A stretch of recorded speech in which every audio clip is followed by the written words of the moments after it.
అదరగొట్టే కారం రంగు రుచి ఆచి కారం పొడి.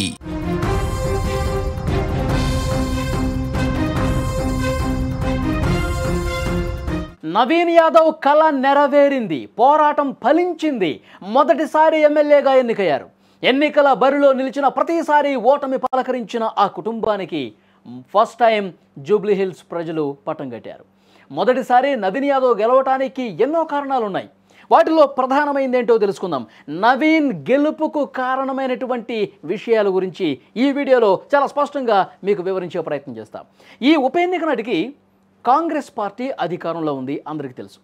అధికారంలో ఉన్న పార్టీ తరఫున గెలిస్తే నియోజకవర్గానికి అభివృద్ధి పనులు మరింత వేగంగా సులభంగా జరుగుతాయన్న అభిప్రాయం ప్రజల్లో చాలా బలంగా ఉంది. ముఖ్యమంత్రి రేవంత్ రెడ్డి స్వయంగా ఈ ఎన్నికను ప్రతిష్టాత్మకంగా తీసుకుని విస్తృతంగా ప్రచారం నిర్వహించడం ఈ సానుకూలతను పెంచింది. అంతేకాదు, నవీన్ యాదవ్ని గెలిపిస్తే నియోజకవర్గ అభివృద్ధికి ఆయన ముందుకు వస్తారు. నియోజకవర్గ అభివృద్ధి ఆయన అధికార పార్టీ ఎమ్మెల్యే కాబట్టి మనకింకా లాభిస్తుందని చెప్పి ప్రజలు నమ్మకం పెట్టుకుని ఆయన్ని గెలిపించారు అనడానికి ఈ గెలుపు చాలా దోహదపడిందని కూడా చెప్తున్నటువంటి పరిస్థితి ఉంది. ఇక గెలుపుకు మరొక కారణం స్థానికత. నవీన్ యాదవ్ జూబ్లీహిల్స్ నియోజకవర్గానికి చెందిన స్థానిక వ్యక్తి కావడంతో ప్రజలు సులభంగా అనుబంధాన్ని పెంచుకున్నారు.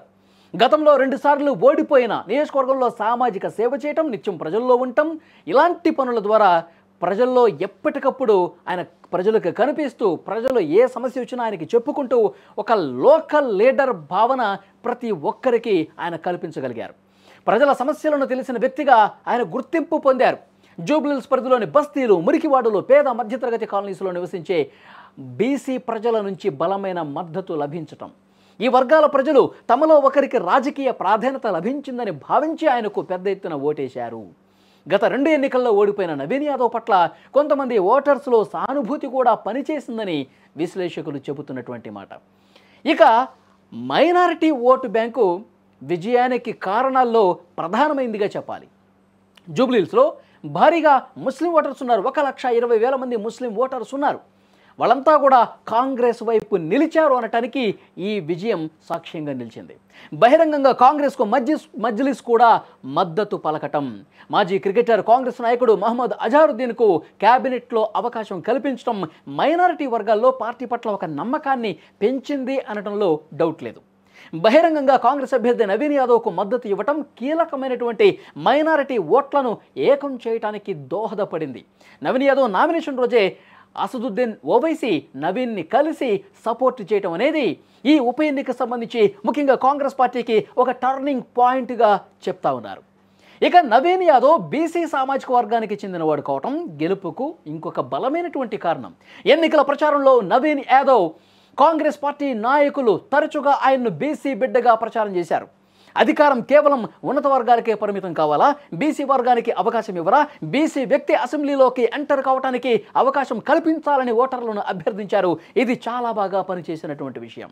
బీసీ వర్గాల్లో భావోద్వేగాలను, మద్దతును కూడగట్టడానికి ఉపయోగపడింది. ఇంకొక ముఖ్యమైన విషయం, తెలంగాణలో బీసీల గురించి పెద్ద ఎత్తున చర్చ జరుగుతుంది. బీసీ రిజర్వేషన్స్ గురించి చర్చ జరుగుతుంది. 42% రిజర్వేషన్లు అసెంబ్లీలో ఆమోదించి కేంద్రానికి పంపించి కోర్టులో వ్యతిరేక తీర్పు వచ్చినప్పటికీ కూడా బీసీల పట్ల మాకు సానుకూల భావం ఉంది, బీసీలకు అవకాశం కల్పించాలన్నటువంటి ఆ పట్టుదల కాంగ్రెస్ పార్టీకి ఉంది.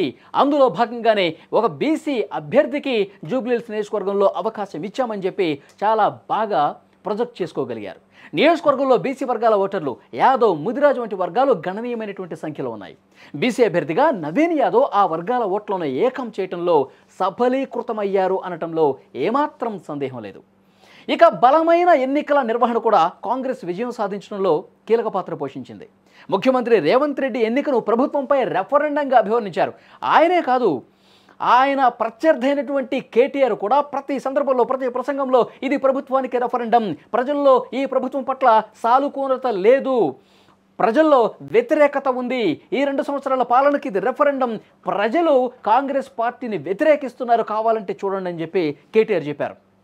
సరే చూసుకుందామని చెప్పి రేవంత్ రెడ్డి బరిలోకి దిగి ఆయన కార్నర్ మీటింగ్స్లో, బస్తీల్లో ప్రచారం చేశారు. కాంగ్రెస్ పార్టీ 2 సంవత్సరాల్లో ఏమేం చేశారో చెప్పుకుంటూ వచ్చారు. అంతిమ ఫలితం కాంగ్రెస్ పార్టీని నమ్మారు, రేవంత్ రెడ్డిని నమ్మారు, నవీన్ యాదవ్ను నమ్మారు. ముఖ్యంగా మంత్రులు సీనియర్ నాయకులతో కూడా విస్తృతంగా ప్రచారం నిర్వహించడం, అంతా అక్కడే ఉండే నిత్యం ప్రజల్లోకి దూసుకెళ్లారు. కాంగ్రెస్ పార్టీ బూత్ స్థాయిలో కూడా పటిష్టమైనటువంటి ఎన్నికల నిర్వహణ చేసింది. పోలింగ్ ముందు కూడా మంచి పోల్ మేనేజ్మెంట్ చేశారు. ఎక్కడా కూడా నిర్లక్ష్యం ప్రదర్శించలేదు. తమ ప్రత్యర్థి బీఆర్ఎస్ పార్టీ చాలా తప్పులు చేసింది. ఆ తప్పులు మనం చేయొద్దు, ప్రజల్ని కలుస్తూ ఉండాలి. ముఖ్యంగా పోల్ మేనేజ్మెంట్ ముఖ్యం.